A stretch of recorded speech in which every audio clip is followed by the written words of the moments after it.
पत्थर वाला चढ़ जाएगा जल्दी, बालू में तो पैर भर जाएंगे।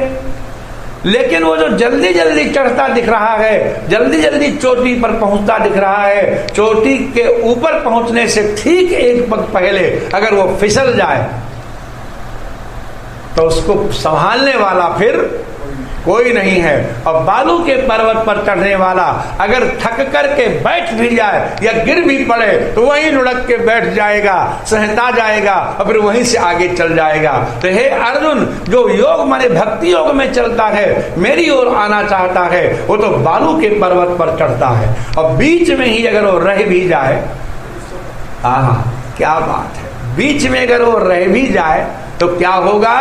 प्राप्त पुण्य कृताम लोकान, वो पवित्र लोकों में बहुत दिन रहता है। उसी शाश्वती समा, शाश्वती समा माने अनंत काल तक वहां वो भोग करता है। और उसी के बाद जब वो मन करता है कि हम फिर जन्म लें तो शुचि नाम श्रीमताम गेहे योग भ्रष्टो विजायत, तो किसी पवित्र और धनवान कुल में वो जन्म लेता है।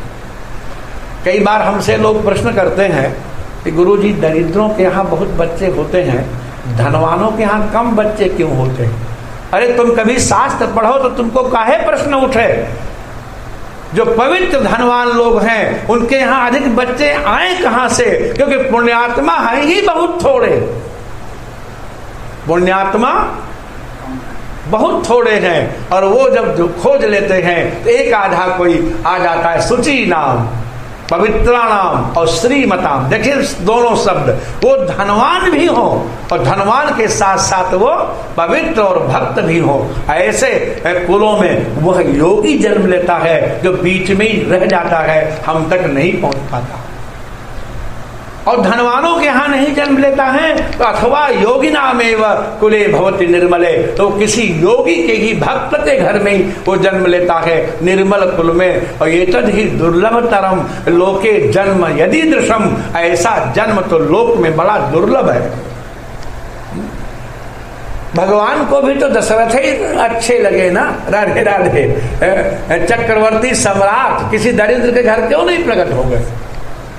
शुचि नाम श्रीमताम गेहे, या योगी के घर में प्रकट होगा या किसी जो है धनवान और श्रीमान के घर में, भक्त के घर में प्रकट होगा और उसकी कभी दुर्गति नहीं होगी। इसलिए जो पुण्यात्मा है और जो पापात्मा है दोनों को जन्म लेना पड़ेगा। लेकिन हे प्रहलाद, हम चाहते हैं कि तुमको अब जन्म न लेना पड़े। तुमको अब जन्म, तो प्रहलाद जी ने कहा, प्रभु हमारे जीवन में भी तो कुछ पाप होंगे, हमारे जीवन में भी तो कुछ पुण्य होंगे हैं, तो हम कैसे जन्म ले लेंगे? तो भगवान ने दवाई बताई कि सबसे बड़ा वैद्य तो नारायण ही है, वैद्यो नारायणो हरि। बोले भोगे न पुण्यम कुशले न पापम और कलेवरम काल जवे न हित्वा। हे मेरे पुत्र, तुम खूब भोग करो, तो भोग करोगे तो तुम्हारा पुण्य क्षीण हो जाएगा, और लोक कल्याण करोगे तो तुम्हारा पाप क्षीण हो जाएगा। कुशले न पापम, लोक कल्याण करने से पाप नष्ट होता है और खूब भोग करने से पुण्य नष्ट होता है। इतना ज्यादा बादाम का हलवा खाया जाएगा, इतना ज्यादा एसी में रहा जाएगा, इतना ज्यादा लग्जरी गाड़ी में घूमा जाएगा, जितना ज्यादा हवाई जहाज का आनंद लिया जाएगा, उतना ही पुण्य नष्ट होगा। ये कोई फ्री में थोड़े आता है। कैसे आता है? ये पुण्य से। जीवन भर लोग पढ़ते पढ़ाते रहते हैं। हमने ऐसे अनेक विद्वान देखे हैं जो गुरुओं के गुरु हैं, लेकिन जीवन भर एक छोटा सा घर नहीं बना पाए। कोई ऐसा दाता नहीं मिला, ऐसा प्रारब्ध उनका नहीं है कि उनके लिए एक घर बना दे। और बड़े भारी पुण्यात्मा है। तो कहने का मतलब मैं ये कहना चाहता हूं कि यदि आप कुशल करते हैं, यदि आप लोगों का कल्याण करते हैं, अन्न से दे, वस्त्र से, किसी से, ब्राह्मण को भवन से या किसी वाहन से, तो निश्चित है कि आपके जो पाप कर्म हैं या अपकर्म हैं वो नष्ट ही हो जाएंगे। अगर भागवत सत्य है तो कुशलेन पुण्यम कुशलेन पापम लोक मंगल करने से पाप नष्ट होगा और भोग करने से पुण्य नष्ट होगा। और कलेवरम काल जबे हित्वा, और तुम्हारा शरीर को तो काल ही खा जाएगा और तीनों चीजें नष्ट हो जाएंगी। तो उसके बाद कीर्तिम विशुद्धाम सुरलोक गीताम विताय मामेस्यसि मुक्त बंध। और उसके बाद सुरलोक में गाई जाने वाली विशुद्ध कीर्ति को फैला करके तुम हमारे लोक में चले आना, तुम्हारा पाप पुण्य सब नष्ट हो जाएगा। नृसिंह भगवान बोले। तो प्रहलाद जी ने कहा प्रभु अभी आप वर ले लो, वर ले लो। तो हमने कहा हमारी सब कामनाएं नष्ट हो जाए। तो जैसे कोई माता कहती बेटा खाए लो खाए लो, और जब नहीं खाता है तो एक लड्डू का टुकड़ा या लड्डू दो चार बांध देती है जबरदस्ती के रास्ते में खा लेना। तो आप तो मेरी माता हो, हमने कुछ भी नहीं लिया, तो आपने सचमुच कुछ नहीं दिया। क्या भक्त और भगवान की भाषा है। तो नृसिंह भगवान मुस्कुरा के बोले भाई तुम तो कह रहे थे हमें कुछ चाहिए ही नहीं, तो आप कुछ संकेत तो करो कि हम तुमको।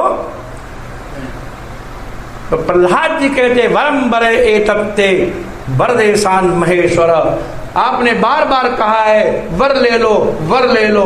अगर मैं एक भी वर नहीं लूंगा तो फिर आपका जो वरदेश पद है वो सुरक्षित कैसे रहेगा। इसलिए यदि इंद्र पिता तम में स्यात् अविद्वांस तेज ऐश्वरम, तो मेरे पिता ने आपके ऐश्वर्य और तेज को न जानने के कारण जो आपकी निंदा की, तो तस्मात् पिता में पूयेत, उस पाप से हमारा पिता मुक्त हो जाए, यही आप हमें वरदान दे दीजिए और हमें कुछ नहीं चाहिए।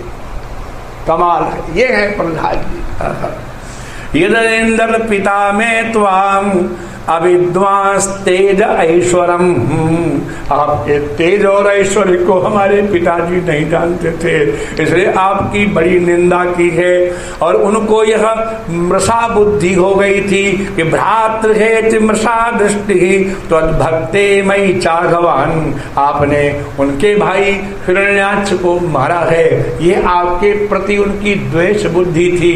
और हम आपके भक्त हैं तो अकारण मुझसे भी द्वेष वो करते थे, सिर्फ इसलिए कि मैं आपका भक्त हूं, आपकी पार्टी का हूं और हमारा कोई पाप नहीं था, केवल मैं आपका भक्त हूं और आप उनके भक्ति हत्यारे हैं। इसलिए तो हमारे पिता को आप जो है पवित्र करें। दुस्तरात दुरंतात अघात, अत्यंत दुरंत नरक की यात्रा वो न करें। तो भगवान बोले बेटा तुम तो ऐसे कह रहे हो जैसे कोई गंगा की धार में खड़ा हो और कहे हमको प्यास लगी है या हमको गर्मी लग रही है।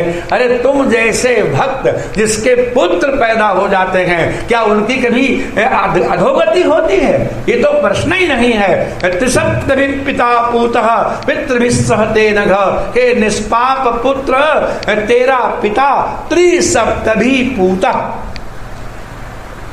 अब यहाँ पर त्रिसप्त का अर्थ कई पंडित करते हैं 3 को 7 से गुणा करो तो 21 पीढ़ी, तो 7 पीढ़ी 10 पीढ़ी ऊपर और 10 पीढ़ी नीचे और 1 पीढ़ी तुम्हारी।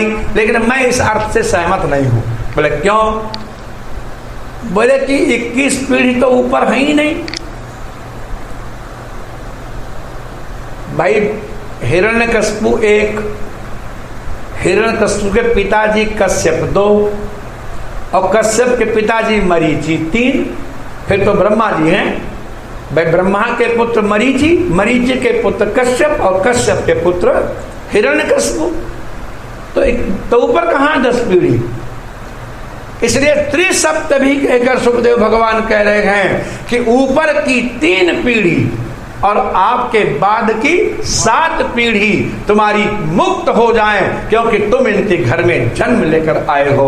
यद लिखा यद साधो से गृहे जातो भगवान वही कुल पावना, नाम रख दिया तुम कुल पावन हो।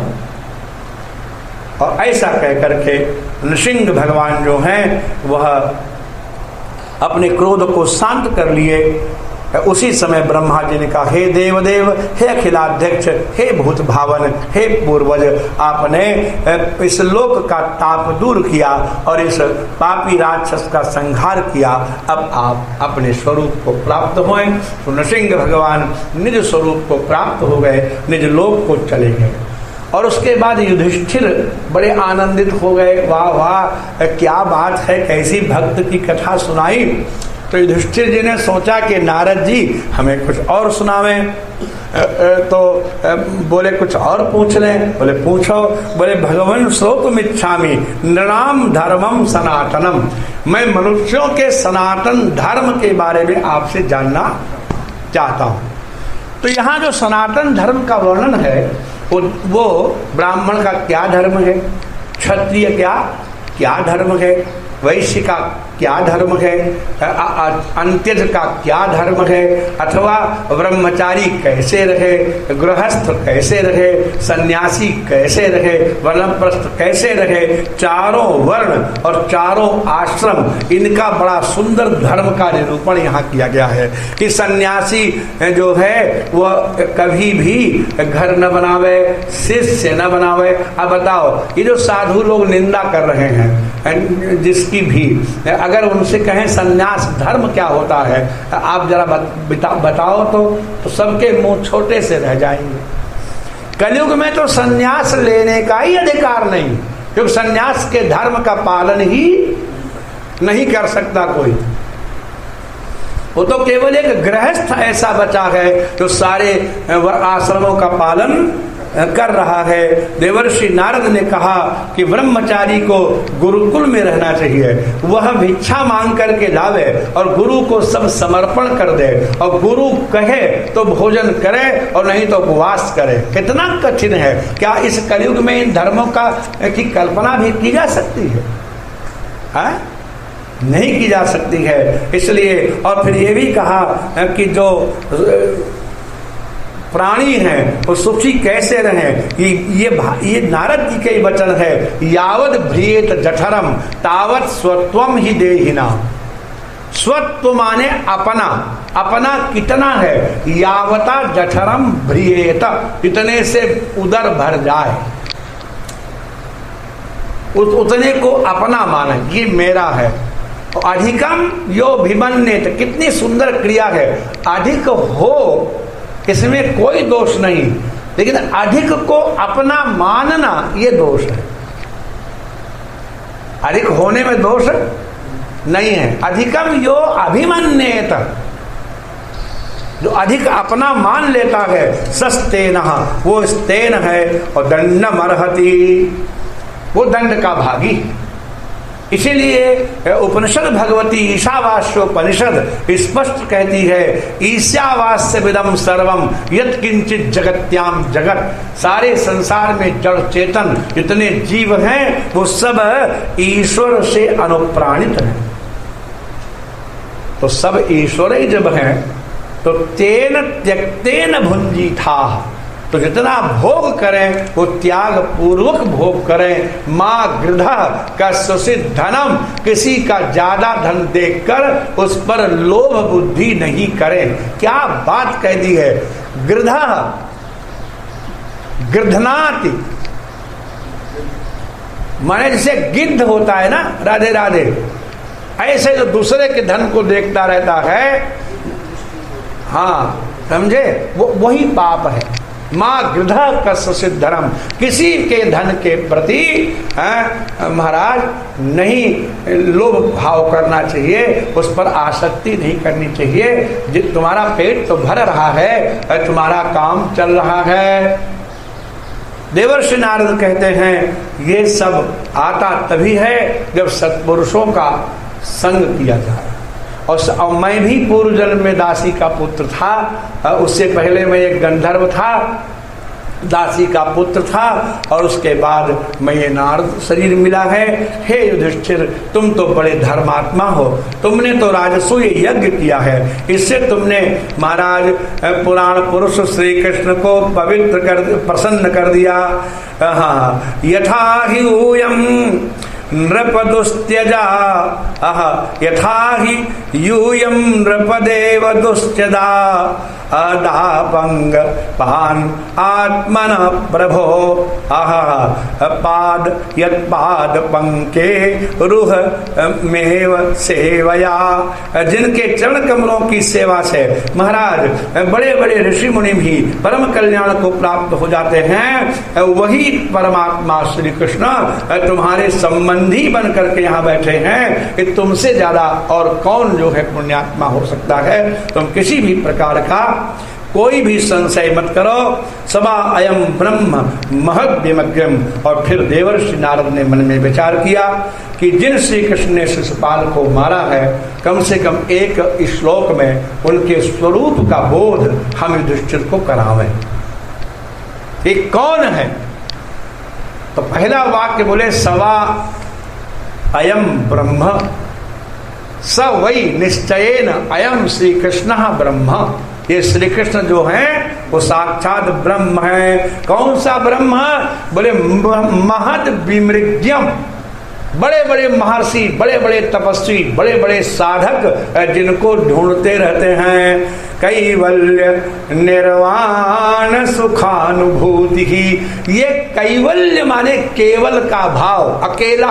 अब अकेला और केवल, ये कैवल्य भाव है। कैवल्य मोक्ष भी होता है, तो कैवल्य रूप मोक्ष रूप भगवान श्री कृष्ण है। इनका अनुभव करो तो तुमको कैवल्य और निर्वाण की अनुभूति होने लग जाएगी। शिवः सुहृदवः खलु मातुलेय। ये मंगलमय है, लेकिन तुम्हारे तो मातुलेय माने मामा के पुत्र बनकर आए हैं। आत्मार्हणीयो विधिकृत गुरुश्च।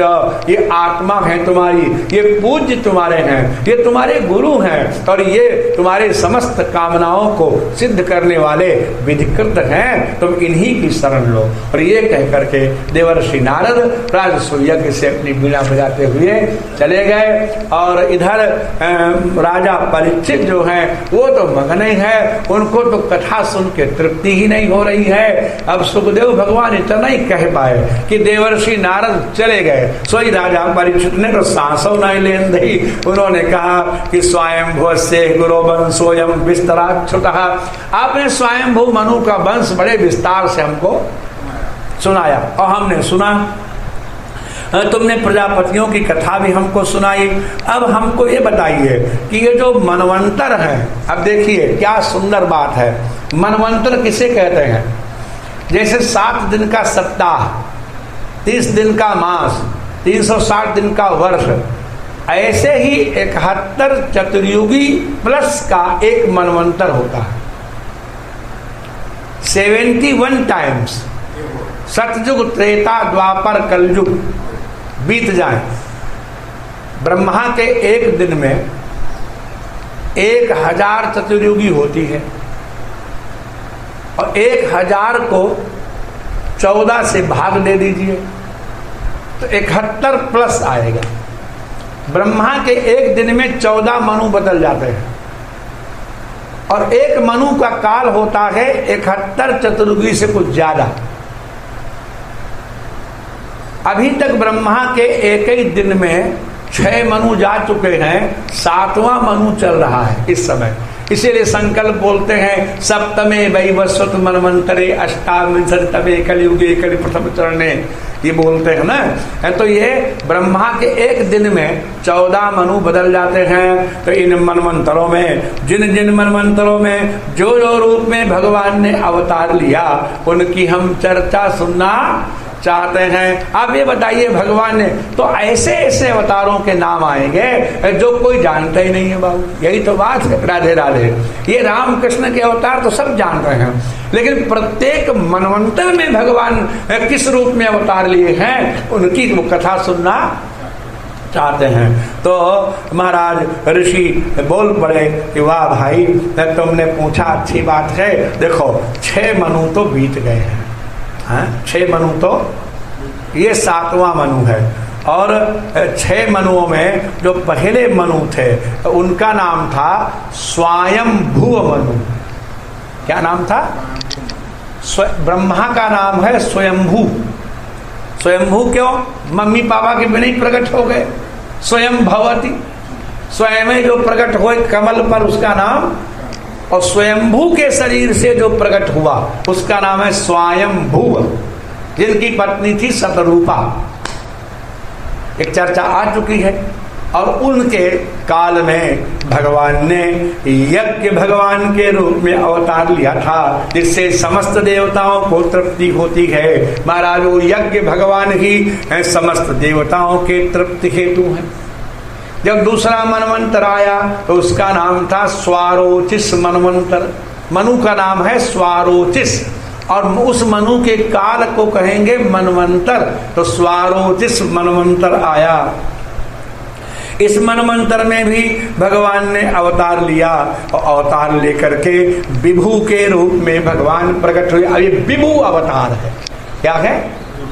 और प्रत्येक मनवंतर में इंद्र अलग होता है, सप्तर्षि अलग होते हैं, देवता अलग, पूरा टीम ही बदल जाती है। ये है। इस समय तो कश्यपोत्र भरद्वाज विश्वामित्र गौतम और जमदग्नि वशिष्ठश्च सप्तैते ऋषयः स्मृताः। इस समय जो सप्तर्षि हैं वो ये है, कश्यप, अत्रि, भरद्वाज, विश्वामित्र, गौतम, जमदग्नि और वशिष्ठ। ये सप्तर्षि इस मनवंतर में है। और उन मनवंतरों में जो ऋषि थे उनके भी नाम इन्होंने गिना है कि उनमें ये ऋषि थे, ये देवता थे, ये इंद्र थे। और कहा कि जब तीसरा मनवंतर आया तो उस मनवंतर का नाम था उत्तम मनवंतर। और उत्तम मनवंतर में भगवान ने जो अवतार लिया तो सत्य सूनृतायाम, धर्म की पत्नी, उनका नाम था सूनृता, उनके गर्भ से सत्यसेन के रूप में भगवान ने अवतार लिया। और इस अवतार में भी उन्होंने इंद्राज को बहुत आनंदित किया। सत्यका नाम के उस समय देवता थे। लेकिन जब चौथा मनवंतर आया उस मनवंतर का नाम था तामस। इस मनवंतर में भगवान ने हरिणी नाम की माता के गर्भ से अवतार लिया, इसीलिए इनका एक नाम हरि पड़ गया। माँ का नाम था हरिणी, इसलिए इनका नाम क्या पड़ गया? हरि। ये वही हरि हैं जिन्होंने एक बार ग्राह के चक्कर में फंस गए, गजेंद्र को मुक्त कर दिया था। जैसे ग्राह गजेंद्र की बात सुनी तो राजा बोले सुनो सुनो गुरुजी, आप और मनवंतर बाद में बताना। वादरायण एतत्ते श्रोतुमिच्छामहे वयम। हे बादरायण, हे व्यास नंदन, हम आपसे सुनना चाहते हैं कि हरिर्यथा गजपतिम ग्राहग्रस्तममुच, ग्राह से ग्रस्त हुए गजपति को हरि ने कैसे मुक्त किया, कृपया ये कथा हमको सुनाई दो। परीक्षितैवं सतु बादरायणिः प्रायो भविष्टेन कथा सुचोदितः। प्रायोपवेश में है, अनशन व्रत लेकर बैठे हैं, लेकिन बीच बीच में कथा के लिए बार बार प्रेरित करते हैं, ये सुनाओ ये सुनाओ। उवाच विप्रा प्रतिनंद्य पार्थिवम। सूत जी नैमिष में कहते हे ब्राह्मणों, सुखदेव जी ने राजा की बड़ी प्रशंसा की, कहा वाह तुमने बहुत अच्छी बात पूछी। मुदा मुनि नाम सदस्य शृण्वताम। उस सभा में बहुत मुनि भी बैठे थे, उनको सुनाते हुए सुखदेव भगवान ये कथा सुनाने लगे। सुनो राजन, हम तुमको बढ़िया कथा सुनाते हैं। एक पर्वत था, उस पर्वत का नाम था त्रिकूट। क्या नाम था? कूट माने शिखर। त्रीणि कूटानि यस्य सह त्रिकूटः। तीन हैं शिखर जिसके, और वो शिखर कैसे थे? रौप्या यश हिरणमयी है। एक शिखर चांदी का था, एक लोहे का था और एक सोने का था, ऐसे शिखर थे।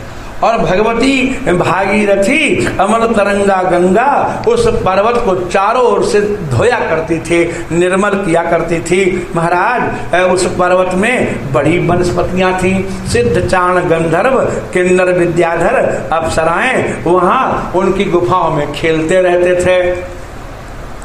सो महाराज तत्रैकदा, तो एक दिन की बात है, तद गिरिकाननाश्रयः करेणुभिर्वारणयूथपश्चरन् सकंटकान कीचक वेणु बेत्रव विशाल गुल्मम प्ररुजन वनस्पतिन।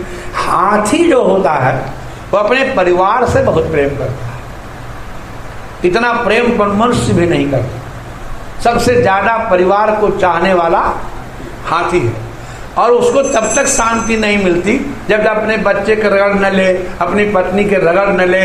मतलब स्पर्श सुख उसको बहुत चाहिए, क्योंकि स्पर्श की इंद्रिय जो त्वगिंद्रिय है उसका प्रतिनिधि जीव हाथी है। जैसे रसनेन्द्रिय का प्रतिनिधि जीव है मछली। वो जानती है कि कांटे में कुछ लटक रहा है, फंस सकती है, लेकिन रसना को रोक नहीं पाती। तो रसनेन्द्रिय का जो प्रतिनिधि जीव है वो कौन है? मछली। हाँ, रसना जिह्वा का।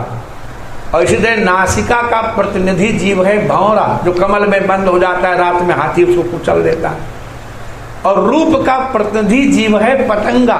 जानता है कि हम जल जाएंगे, लेकिन दीपक के रूप से अपने को बचा नहीं पाता है। और कर्णेंद्रिय का प्रतिनिधि जीव है हिरण। वो जाल फैला देता है, बांसुरी बजाता है, हिरण जानता है लेकिन फिर भी फंस जाता है। और त्वग इंद्रिय का जो प्रतिनिधि जीव है वो गज है। स्पर्श का सुख इतना और मनुष्य पांचों इंद्रियों का प्रतिनिधि है। राधे राधे। हाँ, इसको रूप भी चाहिए, रस भी चाहिए, गंध भी चाहिए, शब्द भी चाहिए, स्पर्श भी चाहिए। एक बड़ा प्रसिद्ध श्लोक है, शायद आपने सुना हो, मैं दोहरा देता हूं। कुरंग मातंग पतंग भृंग, समझ रहे हैं आप? कुरंग माने हिरण, मातंग माने हाथी, पतंग और भृंग और मीन, ये तो पांच हैं। कुरंग मातंग पतंग भृंग मीना हता पंचभिरेव पंच। ये एक एक इंद्रियों के सताए हैं, ये एक एक इंद्रियों से ही बेचारे मारे जाते हैं। और यस्तु प्रमादी, और ये जो पिंड है, स कथम न हन्यताम, ये क्यों न मारा जाए?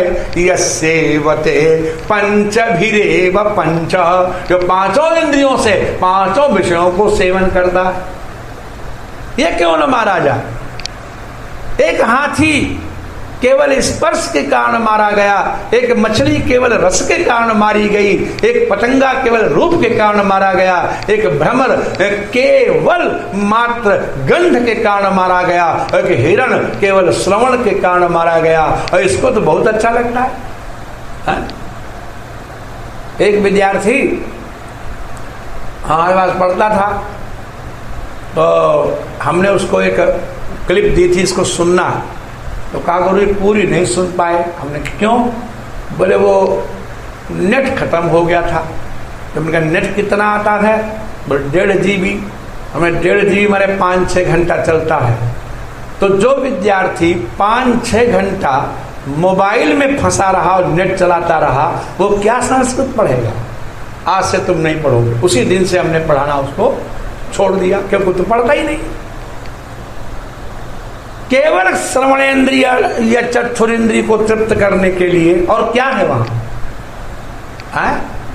आप व्यर्थ फंसे हुए हैं। तो यस्तु प्रमादी, क्या बात कही, इतना प्रमाद और क्या होगा कि हम 5-5 घंटे अपने विषयों में, इंद्रियों में फंसे हैं। तो कथम न हन्यता, क्यों न मारा जाए? यस्सेवते पंचभिरेव पंच। तो ये हाथी जो था वो पूरे परिवार को लेकर के, लड़के बच्चे पत्नियां बाहर, झुंड का झुंड पूरा जा रहा था। और महाराज धूप आज कल की तरह बहुत जोर थी, और हाथी को बहुत गर्मी लगती है।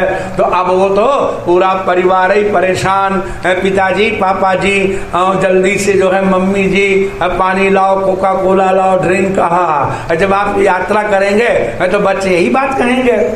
अब महाराज वो जो है खोज रहा था, इतने में उसने क्या देखा? सरो नीलम पंकज रेणुरूसितम आहा जिघ्रन विदुरान मद विवलेक्षण। उस हाथी को कमलों के पराग की सुगंधी आई। वो जान गया कि जरूर कहीं न कहीं जल है, जहाँ ये कमल खिले हैं, और उनको खोजते हुए अपने समस्त यूथ को लेकर के उस सरोवर के सरोवरा मखद्रुतम दौड़ करके सरोवर के पास आ गया और सरोवर में घुस पड़ा। तो पहले खुद पिए कि पहले अपनी पंडिताइनों को, लड़के बच्चों को पिलावे? क्या गृहस्थ धर्म क्या है? पहले बच्चों को दे। यही यहाँ लिखा है कि पपौ निकामम निज पुष्करोद्धृतम आत्मान मदभि स्नपयन गतक्लबः। सूंड में भर भर के पानी अपने पुत्रों पर, पत्नियों पर डालने लगा, अपने ऊपर डालने लगा, और फिर भरे पानी सूंड में। अब बच्चे इसका खोल मुंह खोल, ले मैं डालता हूँ। स्वपुष्करोद्धृत श्रीकराम भी अपनी सूंड में भर भर के पानी और बच्चों के मुख में डाल रहा है। निपायन स्नपयन, जब पूरा नहीं पी पाता है तो उसको नहलवा देता है। तो पिलाते हुए और नहलाते हुए यथाग्रही, जैसे गृहस्थ, जैसे ठंडे ठंडे पानी से नहाना चाहिए। गाना आए या न गाए, गाना चाहिए। अब ये बच्चे को नहवा रहा है, इतने में आ गई पत्नी, तो बच्चा कहता है मम्मी को भी अंदर बुलाना चाहिए, गाना आए या न गाए। ये क्या है कि भाई तुम भी आ जाओ, हम भी आ जाएं, सब स्नान करें, सब भोजन करें, सब संग संग खाएं। कितना आनंद है गृहस्थ का। अगर कोई रोग न हो, कोई शत्रु न हो और कोई अभाव न हो। क्यों बाबू? ये तीनों चीजें तो हैं जो व्यक्ति को सुख से नहीं सोने देती। उनमें कई चीजें हैं, 3। पहली चीज शरीर में रोग न हो, दूसरी चीज घर में अभाव न हो, और तीसरी चीज कोई भय न हो, शत्रु न हो। उससे बड़ा सुखी और कौन है? और जब उस सुख में व्यक्ति पड़ा रहता है तो ये भूल जाता है कि कभी दुख भी आ सकता है। आ सकता कि नहीं? हाँ, दुख आ सकता है।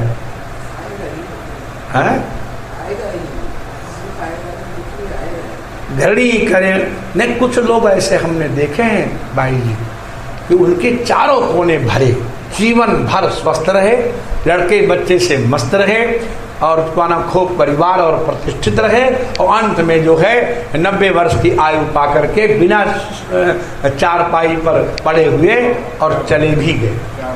ऐसे लोग भी हैं। पुण्यात्माओं की कमी नहीं है। अब आपने भी ऐसे लोग देखे हैं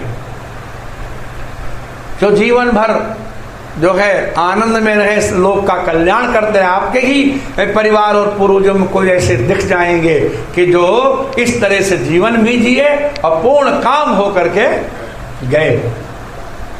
इसमें कोई संदेह की बात नहीं है। इसलिए लेकिन फिर भी व्यक्ति को यह सोचते रहना चाहिए कि ये सुख जो हमको मिला है, अगर ये सुख हमसे छिन जाए तो हम कैसे रहेंगे। इसलिए बहुत अच्छा बिस्तर होने पर भी कभी कभी चटाई पर सो लेना चाहिए। तो है ही है। तो उसमें भी कई कारण हैं। एक तो पूर्वजों का पुण्य और एक जीव का प्रारब्ध, दोनों हैं उसमें। अकेले का नहीं होता। उस दिन हमने जन्मपत्ति बात सुनाई थी ना, वो इसलिए जीवित है क्योंकि उसकी पत्नी अखंड सौभाग्यवती योग वाली है।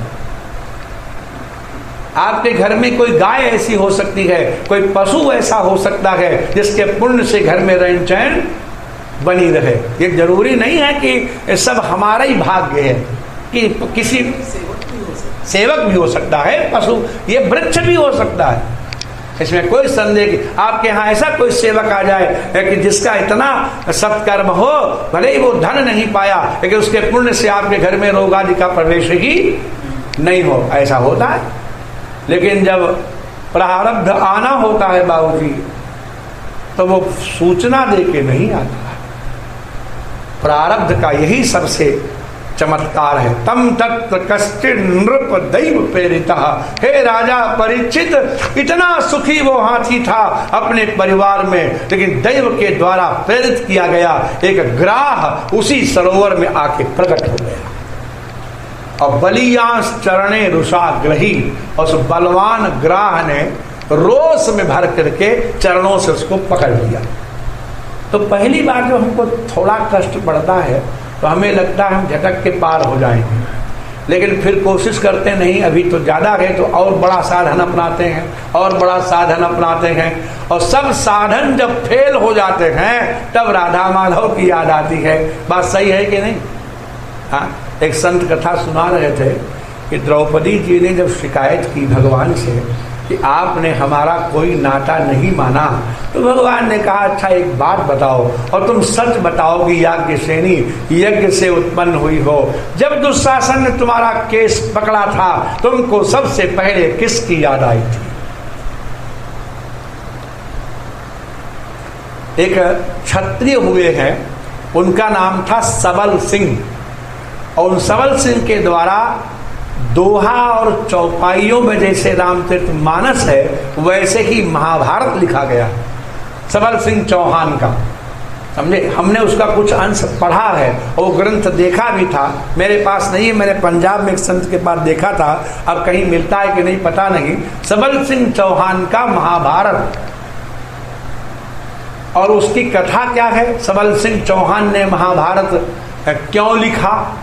उसकी कथा यह है कि जो अपने देश पर यवनों का शासन था, तो एक यवन शासक को कुष्ठ हो गया, और जब दवाई काम न करे किसी रोग पर तो रोगी को जान लेना चाहिए कि ये प्रारब्ध का फल है, तो उसे भोग लेना चाहिए, दवाई नहीं खानी चाहिए। दवाई तो केवल संतोष के लिए खाता है। इतना बड़ा बादशाह था, सारे राजवैद्य विश्व के लग गए, लेकिन उसका कुष्ठ ठीक नहीं हुआ।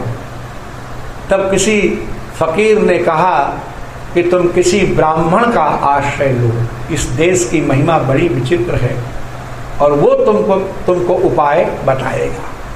तो उस बादशाह ने एक बड़े श्रेष्ठ ब्राह्मण को खुजवाया जो संतोषी तपस्वी थे, और कहा महाराज हमारा कुष्ठ ठीक नहीं होता। तो जैसे उसने प्रश्न किया और प्रश्न कुंडली बनाई उन्होंने, और कहा तुम्हारा कुष्ठ औषधि से ठीक नहीं हो सकता, वो तो तुम्हारा कुष्ठ जो है भगवत कृपा से ही ठीक हो सकता है। तो उसने कहा भगवत कृपा मिले कैसे?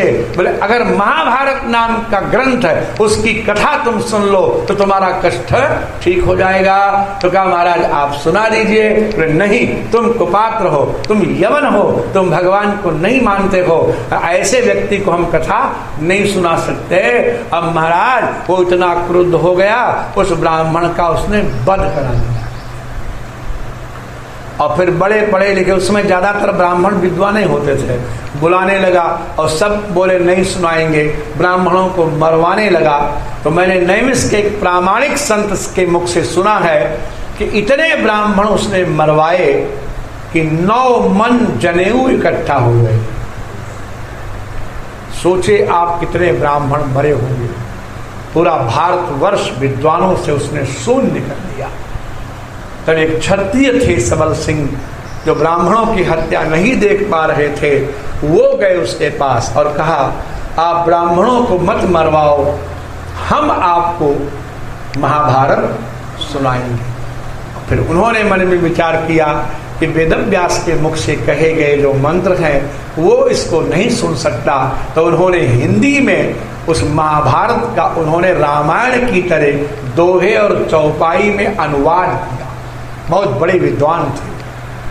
और फिर वह महाभारत उन्होंने विधिवत उसको सुनाया, और सुनाते सुनाते अंतिम तिथि तक उसका कुष्ठ ठीक हो गया। इस समझे तब उसने उसको छपवाया और बहुत दिनों से वो चल रहा था, सबल सिंह चौहान।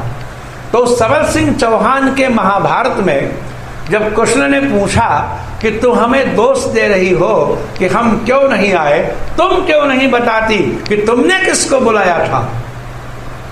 तो सबल सिंह कहते हैं जैसे ही द्रौपदी के केश पकड़े तो उनके मन में क्या आया कि सभा बीच पति 5 हमारे। किसकी याद आई? हैं? कहाँ कृष्ण की याद आई? सभा बीच, इस सभा में पति 5 हमारे, और ऐसे वैसे नहीं है, महाधीर रण टरहि नटारे, वो बड़े भारी वीर हैं। और चाहे कोई मान जाए, लेकिन उठ गए भीम अवश्य सुधिली हैं। भीम हमारी रक्षा जरूर करेंगे और हम ही उघारी होने ना दी है और मुझे निर्वस्त्र नहीं होने देंगे, भीमसेन हमारी रक्षा करेंगे। तो रक्षा तो तुम्हारी भीमसेन कर रहे थे, द्वारकाधीश कैसे आ जाते? तुम कहां द्वारकाधीश को बुला रही थी? लेकिन जब भीमसेन नहीं उठे तब द्रौपदी के मुंह से निकला राधा रमण विनय सुन मोरी। वहां राधा रमण शब्द का ही प्रयोग सबल सिंह चौहान ने किया है। राधा रमण विनय सुन मेरी, दीनी हाक, हाक देना माने आवाज, दीनी हाक कलापि करेरी, कल्प करके, कल्प माने कल्प रही थी, हाहाकार करके उसने जब हाक दी और क्या कहा कि सर्वस्व हरेउ बसेउ एक बसना, सब कुछ हमारा जा चुका है, अब बचा क्या है? एक वस्त्र। और सोऊ छड़ावत आवत कसना, वो छुड़ा ले रहा है, आते क्यों नहीं हो? बीते अवधिनाथ जो आई हो तो हम ही उघारी देख पछितई हो। अगर बीत गई अवधि और फिर आप आ भी गए तो मुझे नग्न देखकर सिवाय पछताने के तुम्हें कुछ भी नहीं मिलेगा। और जहां ये बात कही सोई बिजली की तरह चमके प्रभु, और सुंदर सफेद सब्ज बैंगनी हरेरे पीरे बसंत के ढेरे कनि काहू ना ही पाए हैं। खाकी मुल्तानी और पियाजी जाफरानी बहुधानी आसमानी आसमान लग छाए हैं। लाल गुल खैरी गुलाबास गुलश्री रंग फालसा की काही और बदामी दर्शाए हैं। द्रौपदी के काज ब्रजराज होए बजाज, मानो लाद के जहाज आज द्वारिका से आए। नहीं, ये सबल सिंह का नहीं है, एक नैमिष के संग का है, समझे? द्रौपदी के काज ब्रजराज होए बजाज, जो कपड़े बेचता क्या कहते हैं उसका?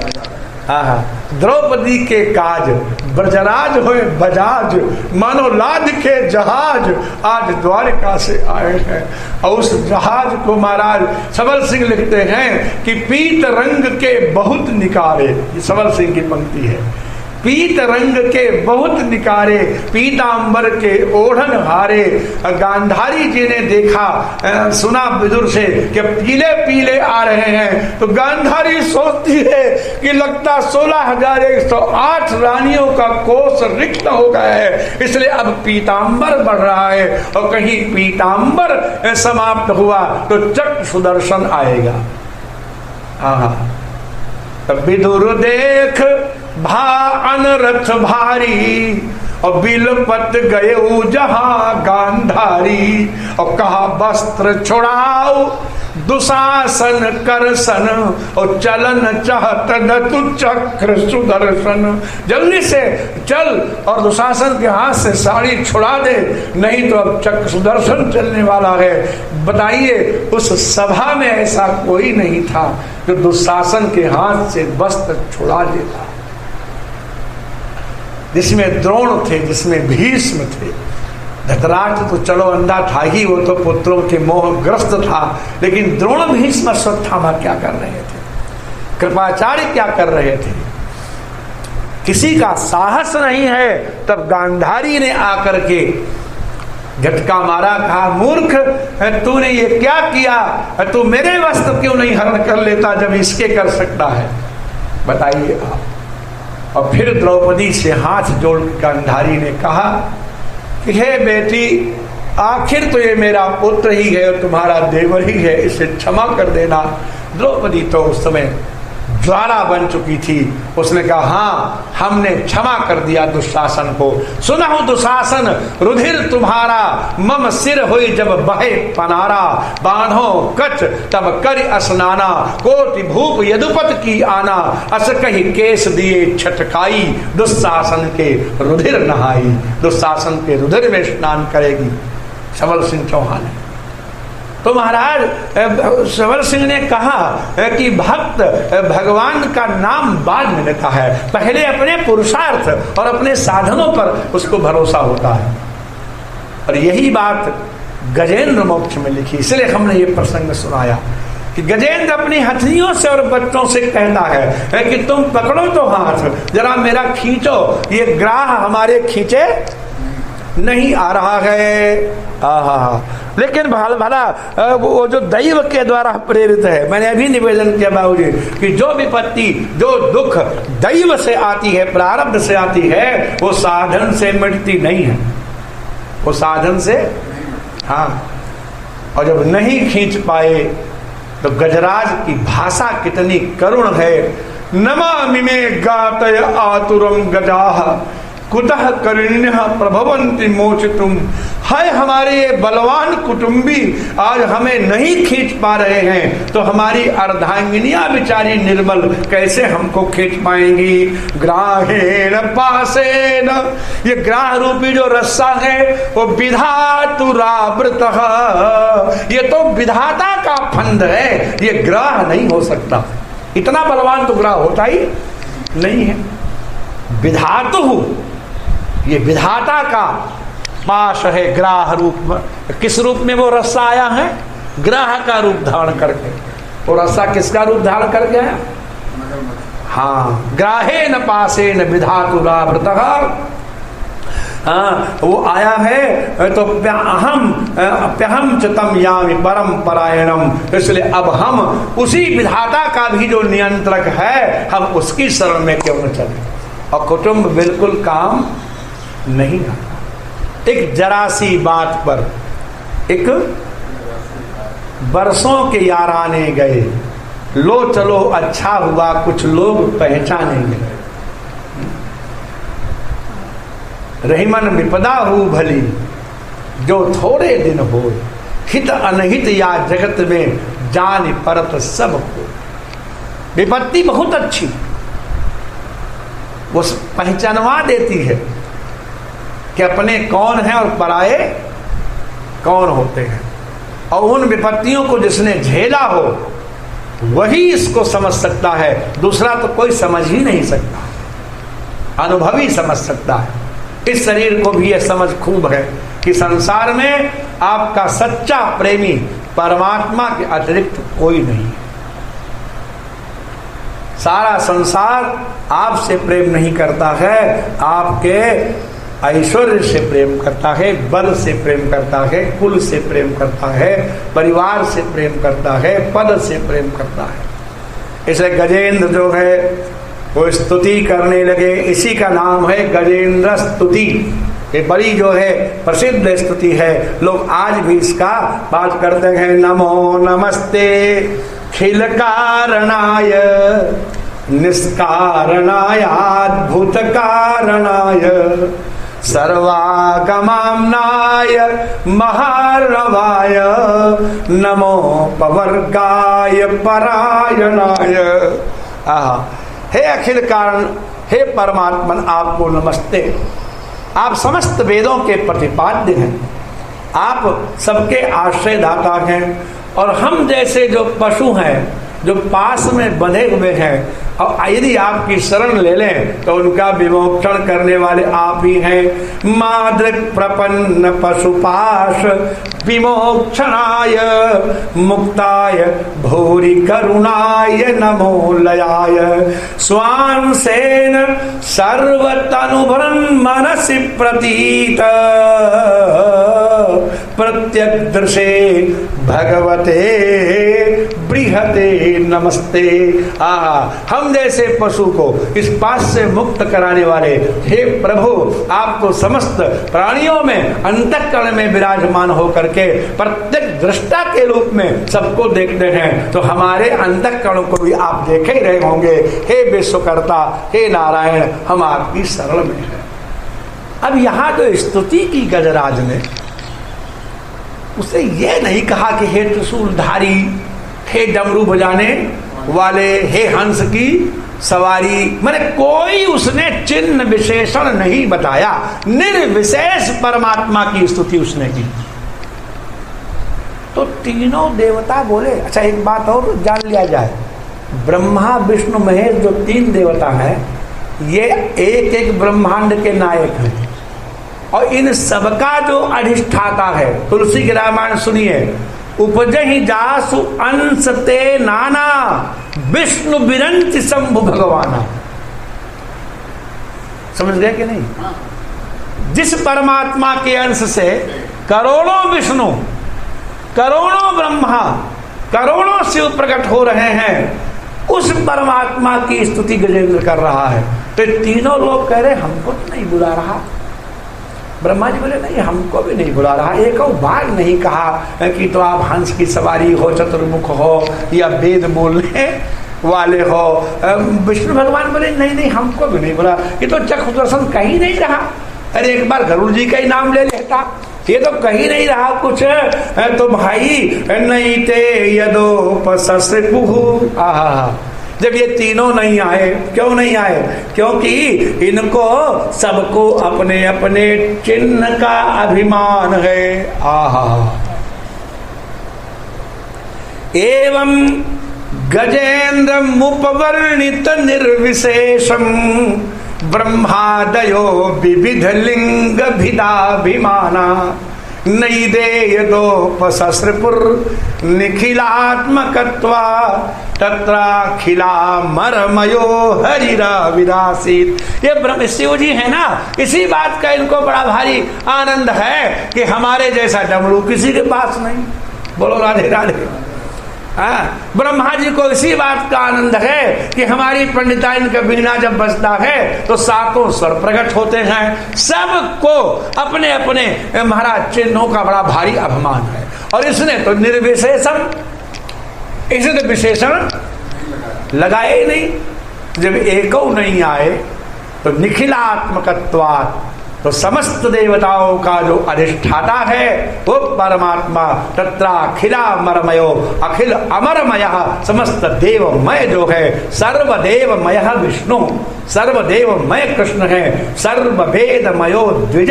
भागवत कहती है कि नारायण सर्वदेवमय है और ब्राह्मण सर्ववेदमय है। ये वेदमय विप्रह, हाँ, और देवमय श्री कृष्ण, ये देवमय है। इसलिए देवमय परमात्मा महाप्रगट है। और जब प्रकट है तो गरुड़ जी से कहा जरा स्पीड बढ़ाओ। राधे राधे। क्या बढ़ाओ? तो गरुड़ जी बोले हम तो फुल स्पीड में हैं इस समय। गरुड़ जी की स्पीड क्या है? तो आचार्य कहते हैं मन के सवाए और हवा के चौगुने। ये है गरुड़ जी की। हाँ, अब फुल एक्सीलेटर दबाया है और वो कहते नहीं नहीं तुम बहुत धीरे चल रहे हो। तो जब इस तरह से महाराज देखा तो भगवान को नहीं रहा गया। तो भगवान क्या किए? महाराज ऊपर से कूद पड़े। आहा, क्या बात है। सहसावतीर्य, सहसा अवतीर्य, अवतीर्य में सहसा कूद पड़े। हाँ, सोन्त सरस्युरुबले न गृहीत आर्तो दृष्ट्वा गरुत्मति हरिम ख उपात चक्रम। और सुनो, चक्र उठाए ला रहे हैं, माने ऐसा थोड़े कि वहां जाके आवाहन करेंगे, इतना टाइम कहां, ताने चले आ रहे हैं। उपात चक्रम शब्द देखिए, उपात चक्र उठा लिया है भगवान ने। और छिप पे भगवान को चक्र उठाए देखा और बड़ी जल्दी से आते हुए देखा तो भगवान की कैसे स्तुति करें। तो महाराज यहाँ पर एक बड़ा सुंदर पद है कि वो छिप साम्बुज करम गिरमाह करचार। एक कोई कुचला हुआ सके 1000 वर्ष, 1000 वर्ष लड़ाई हुई थी। कितने दिन? ग्राह की और गज की।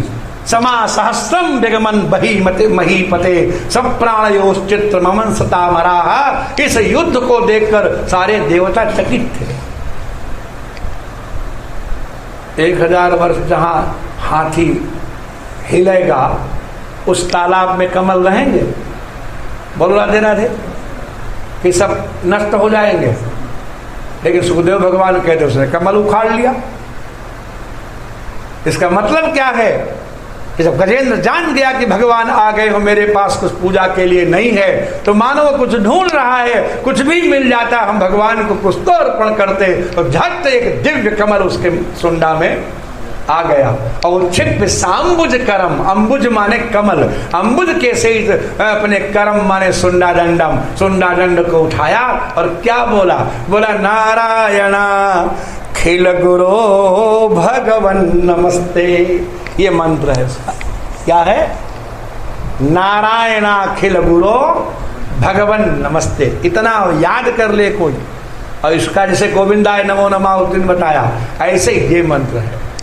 नारायण अखिल गुरो, हे नारायण, हे अखिल जगत के पालक पिता, हे भगवन, ते नमः, आपको प्रणाम। नारायण अखिल गुरो भगवन नमस्ते। नमस्ते शब्द का अर्थ क्या है? ये यहाँ पर जो है सब्जेक्ट एंड प्रेडिकेट उलझ गए हैं। शब्द होना चाहिए ते नमः। क्या होना चाहिए? हाँ, उसको ते माने आपके लिए, आपको नमस्कार है, तो नमस्ते। जब नमः का जो विसर्ग है ना, वो तो आगे होता है तो विसर्ग का स हो जाता है। नमः ते की जगह हो गया नमस्ते। अगर सही इसका सब्जेक्ट और प्रेडिकेट लगावेंगे तो क्या लगेगा? ते नमः, आपको प्रणाम। हे नारायण, हे अखिल गुरु। ये नमस्ते एक सेंटेंस है, इट्स नॉट अ वर्ड। नमस्ते जो है एक ये सेंटेंस है, और इसमें जो सब्जेक्ट है वो छिपा हुआ है, साइलेंट है। मैं अहम ते नमः, अहम माने मैं जो है, ते नमः करोमि भावा, मैं आपको नमस्कार करता हूं, ये भाव है। हे कृष्णा ते नमः, हे कृष्ण आपको प्रणाम है। जैसे ये बात कही तो भगवान ने तम बीच पीड़ितम, अरे बहुत पीड़ित है गुरु जी, अच्छा हम कूदते हैं। और महाराज पीड़ित मजा सहसा अवतीर्य, कूद पड़े, और कूदते ही सीधे पानी में ही कूदे, सूखे में थोड़ा कूदे। और सग्राह मास सरसक कृपयो जहार, और ग्राह के सहित महाराज उसको उठा करके सूखे में धर दिया। पहले सांस ले लो। और फिर चक्र सुदर्शन से कहा कि अब इसको मुक्त करो। तो सुदर्शन ने पूछा, प्रभु ये तो आपका भक्त है, इस पर तो हम चल नहीं सकते। हाँ, आपके भक्त का जो भक्त है, जो इसका पैर पकड़े गए 1000 वर्ष से और इसको छोड़े नहीं रहा है, लाओ हम इसको मुक्त करें। तो क्या शब्द है? ग्राहाद विपाटित मुखात, वाह, गर्दन नहीं काटी, चक्र नारायण ने केवल मुख खोल दिया। इससे बढ़िया और क्या वर्णन किया जाएगा कि ये ग्राह हमारे भक्त का भक्त है, इसलिए चक्र इसका भी वध नहीं करेगा, केवल इसके मुख को फैला देगा।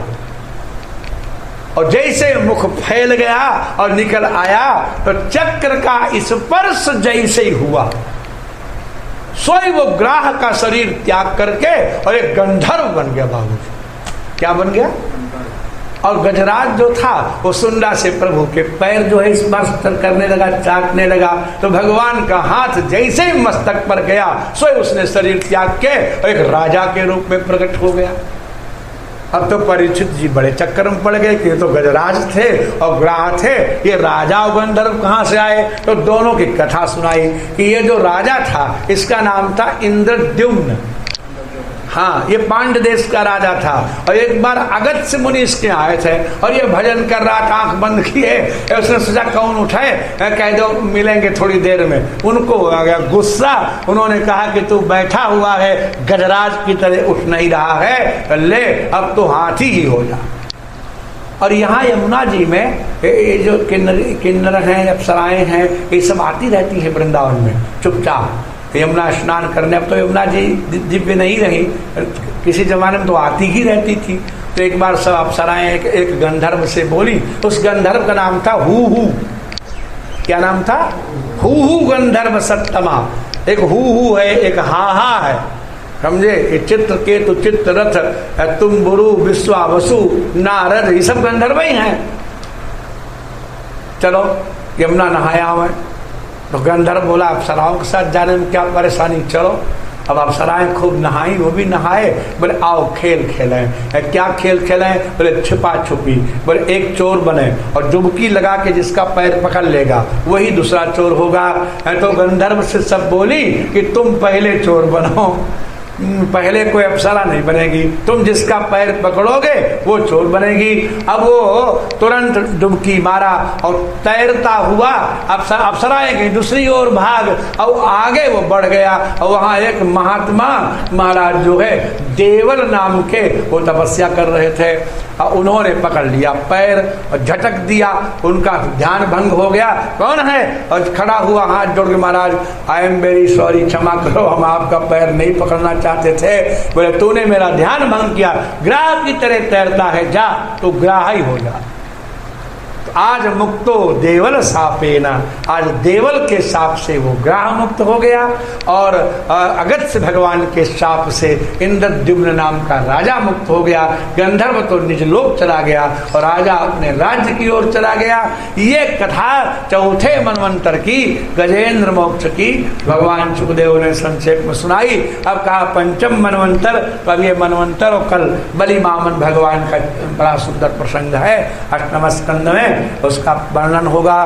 बोलिए सच्चिदानंद भगवान की।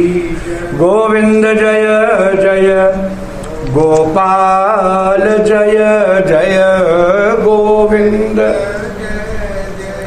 गोपाल जय श्री राधा रमण हरि गोविंद जय जय राधा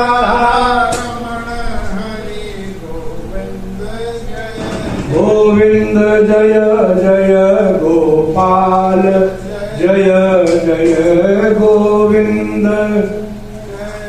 बोलिए वृंदावन बिहारी लाल की जय।